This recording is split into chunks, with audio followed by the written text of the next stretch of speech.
Jika Allah kami yang kami puja sanggup melepaskan kami, Ia akan melepaskan kami dari perapian yang menyala-nyala itu, dan dari dalam tanganmu ya Raja.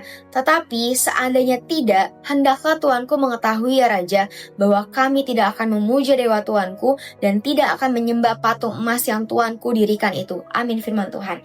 Yes, inilah kisah Sadrak, Mesak, dan Abednego yang sungguh luar biasa.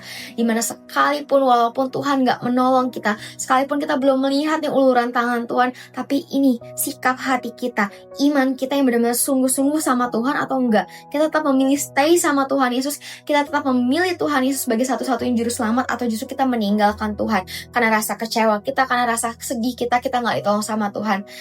Ini bukti iman kita.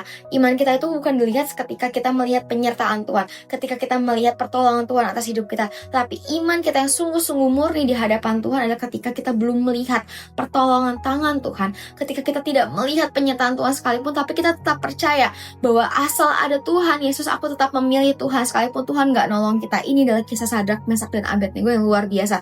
Dimana di ayat 18 firman Tuhan sungguh luar biasa bilang gini, tetapi seandainya tidak, hendaklah Tuanku mengetahui Raja bahwa kami tidak akan memuja dewa Tuanku dan tidak akan menyembah patung emas yang Tuanku dirikan itu. Yes, ini adalah iman yang benar-benar teguh, iman yang bulat, iman yang murni, bahwa ketika sekalipun kita gak melihat nih pertolongan Tuhan, sekalipun doa kita gak dijawab sama Tuhan, sekalipun kita ngerasanya tuh benar-benar udah buntu banget, kita ngeliat kayaknya Tuhan tuh kok gak bergerak ya, kok kayaknya Tuhan gak menjawab doa, kok kayaknya Tuhan gak ngelakuin apapun. Yes, tapi di situ yang jadi pertanyaannya, apakah hati kita tetap memilih Tuhan Yesus atau justru kita akan meninggalkan Tuhan karena keadaan itu.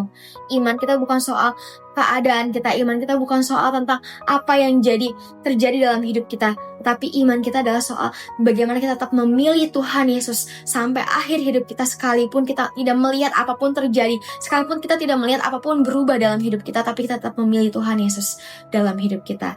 Dan kita bisa lihat di ayat 28 firman Tuhan bilang gini, berkatalah Nebukadnezar, terpujilah Allah Sadrak, Mesak, dan Abednego. Amin firman Tuhan. Ingat, ini bukan tentang kuat dan gagahnya kita, tapi ini semua untuk kemuliaan bagi nama Tuhan Yesus Kristus. Dan ingat teman-teman, tugas kita adalah percaya sama Tuhan dan izinkan Tuhan Yesus bekerja atas hidup kita.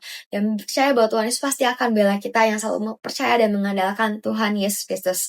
And let's keep pointing God with Olive. Tuhan Yesus sungguh mengasihi kita, Tuhan Yesus sungguh sayang sama kita. Bye-bye!